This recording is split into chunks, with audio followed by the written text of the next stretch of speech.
Hello Internet, my name is the Golden Stalfos, and today we're going to be talking about Thriller Bark, because, yeah, that's an arc in One Piece that exists, and things happen. Alright, I'm going to be frank, I don't care for much of Thriller Bark. There's a couple of cool things that happen toward the end, and Brook overall is a nice inclusion in the crew, but otherwise, meh. Also, there's a weird plot hole with Brook, at least in the anime. I don't know if it's present in the manga because I haven't gone back and read the early parts of the manga, even though I'm caught up. But in the anime, when you're first introduced to Laboon, the Crocus is just like, oh yeah, the pirates who brought Laboon here, they gave up on their dream and left the Grand Line and never came back for Laboon. But apparently that's not what happened, even though he stated it with such certainty, as if he knew exactly what had happened to them. And instead, they all died, including Brook, who, had a devil fruit that brought him back to life as a skeleton. So yeah. I also think it's a little weird to have a member of the crew who, is so old that he doesn't know who Roger is. Because, he was a pirate before Roger. And so that's interesting. Yeah, not sure how to feel about that overall. But otherwise, Brook is a very important and meaningful addition to the crew. I love the fact that he is a talking skeleton so much. It's so perfect.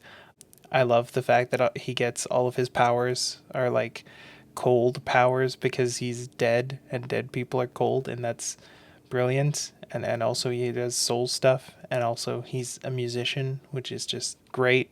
There's so many good character traits combined for Brook. It's great. In fact, literally the only thing I don't like about Brook is that he's the character who is always like, hey, can I see your underwear? Because that's a totally normal joke to make in a manga. And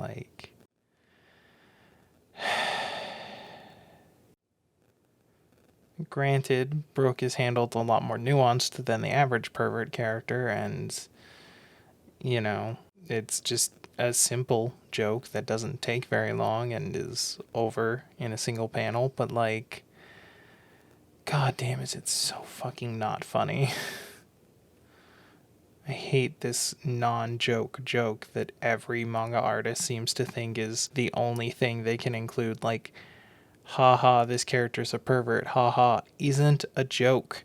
There's not a format. There's no build-up, no reversal. It doesn't have the structure of a joke. It's not funny because it's not a joke.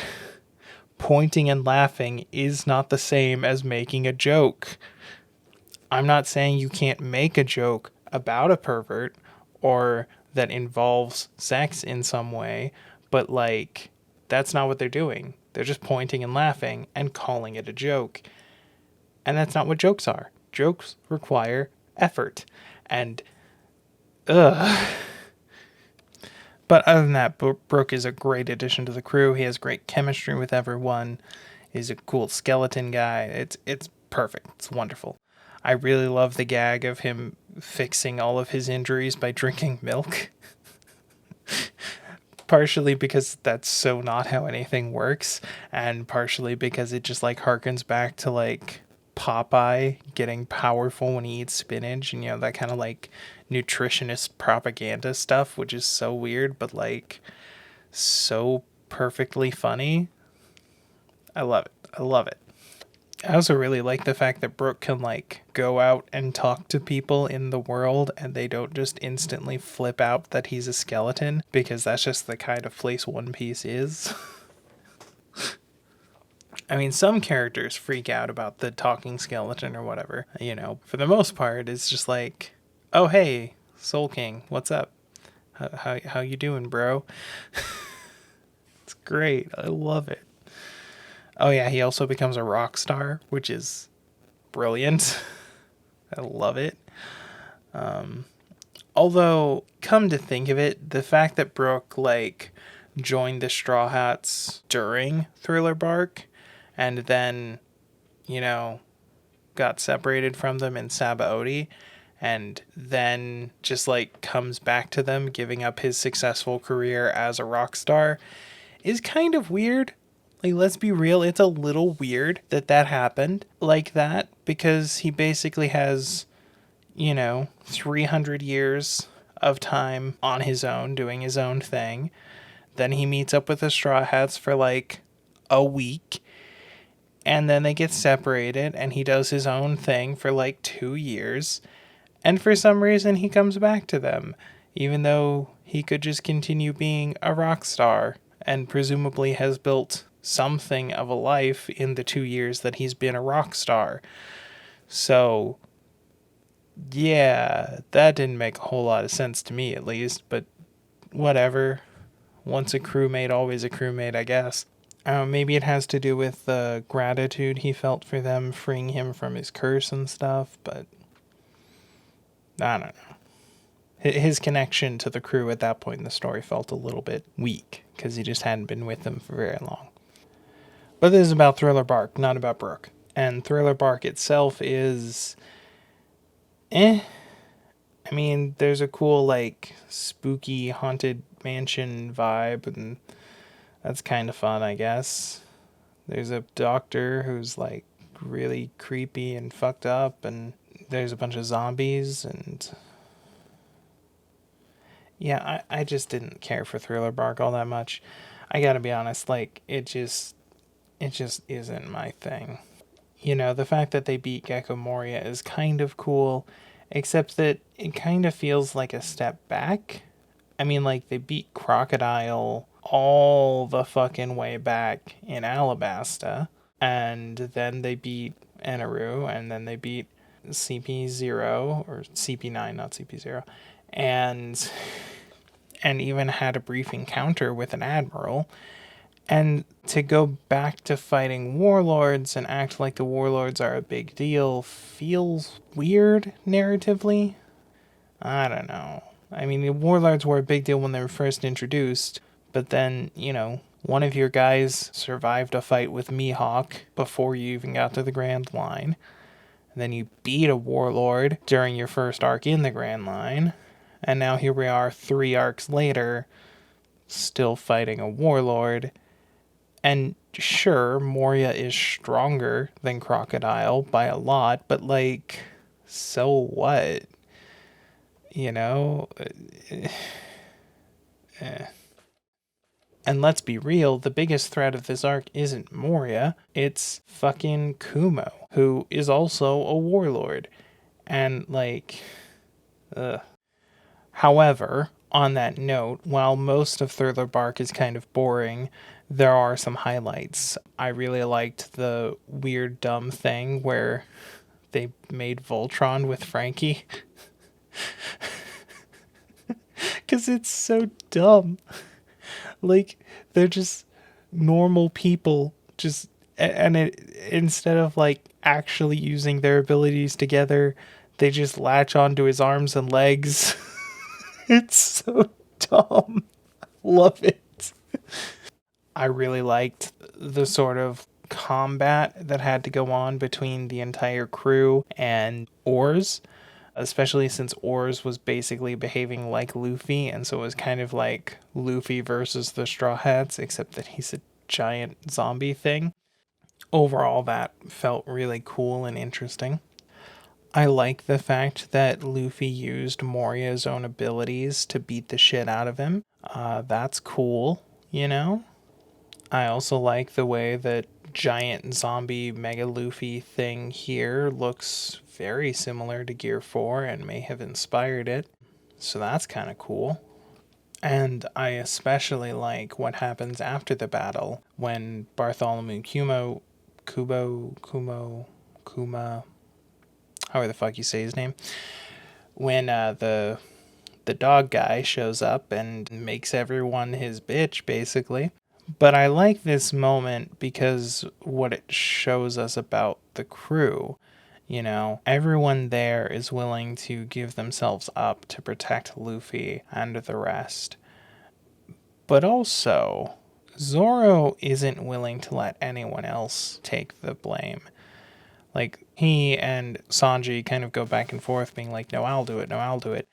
But in the end, Zoro knocks Sanji out so that only he has to bear the burden.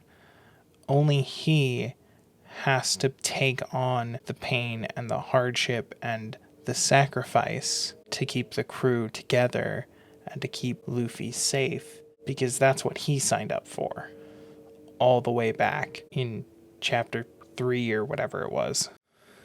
I also really like what this shows us about Zoro in terms of his ability.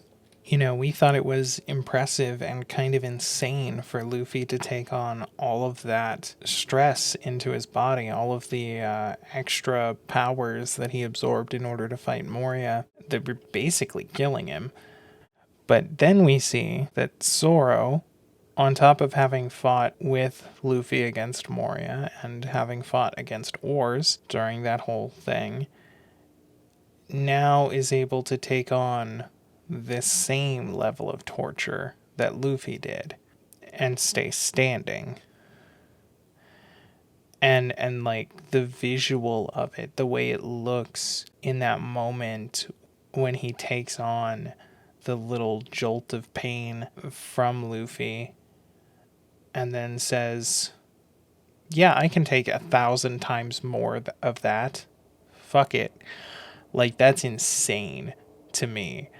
That's a level of dedication and hardship that is, quite frankly, astonishing.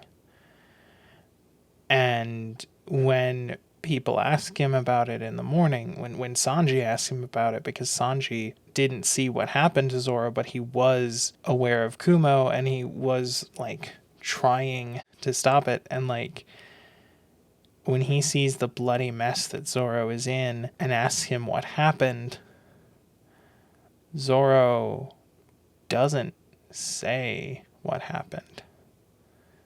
He says specifically that nothing happened.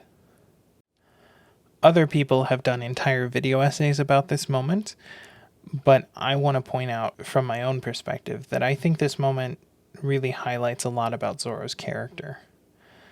He doesn't care about glory or fame or recognition from his peers even. He doesn't care if Sanji knows what he had to go through. He doesn't even care if Sanji could have gone through it. That's not the point to him.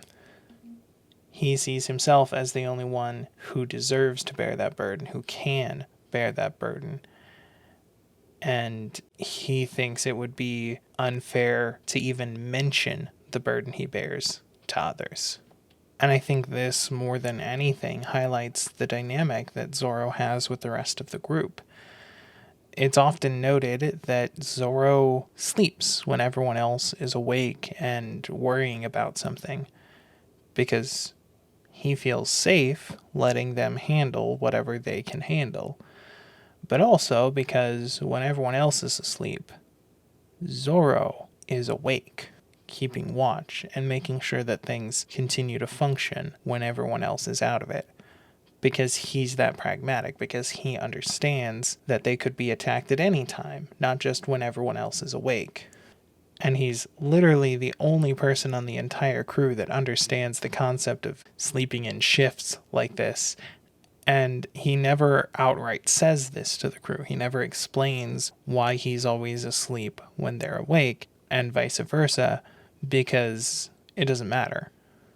He fulfills his role as the protector of the crew without telling the crew that that's what he's doing, because it doesn't matter if that's what he's doing. It doesn't matter if they know about it. It just matters that he does it, which is kind of crazy and really tells you a lot about the kind of person that Zoro is. And this moment, the nothing happened moment, is just the most extreme extension of that, where Zoro did what he had to protect everyone else without even telling them about it, without even letting them know what had happened.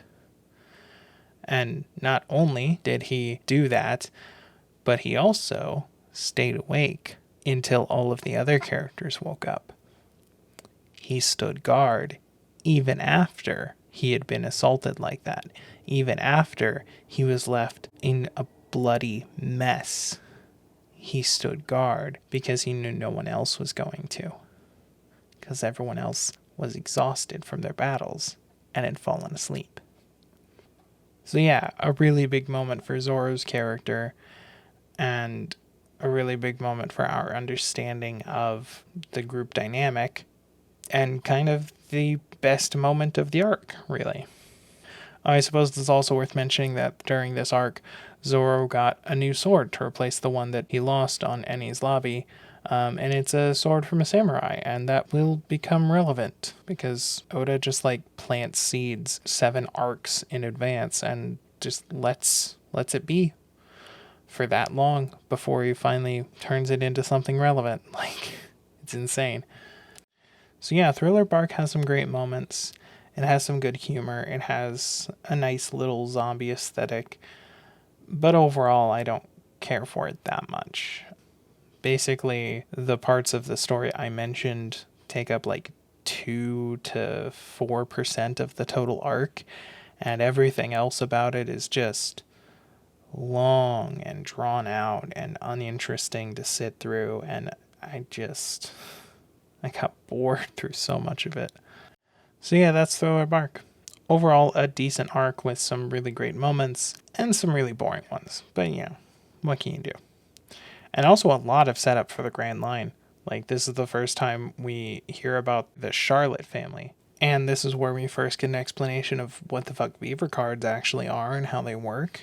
And that becomes pretty relevant in that arc when we get to see... Yeah, so that becomes relevant later. But I suppose we'll talk about that more when the time comes. So for now, thank you all for watching. I'll see you in the next life. Laters. Alright, thank you guys for watching that video. Be sure to like, comment, subscribe, all that dumb YouTube stuff. Follow me on all my other social media stuff. I got Twitter, Facebook, Twitch, and I have a Patreon, if and only if you have money to burn. And if you do have money to burn, maybe consider donating to an actual charity instead. There are always a few linked in my description, just in case. I mean, I do appreciate it, but there's probably people who can use it more than me. Me and my girlfriend play video games she's never played before on twitch.tv/thegoldenStalfos every Saturday, sometime after 6 p.m. US Mountain Time. And also, I sometimes use that channel to do challenge runs and game creation tutorials. So if you're into any of that, please check that out. Also, if you check out our streams and you like the performance that my girlfriend puts on, she streams by herself on her own channel called Awesome Possum Pie. And be sure to leave positive comments down below for my girlfriend, who volunteered to edit my videos for free because she's awesome. And yeah, thanks so much for all of your support. And thanks again for watching.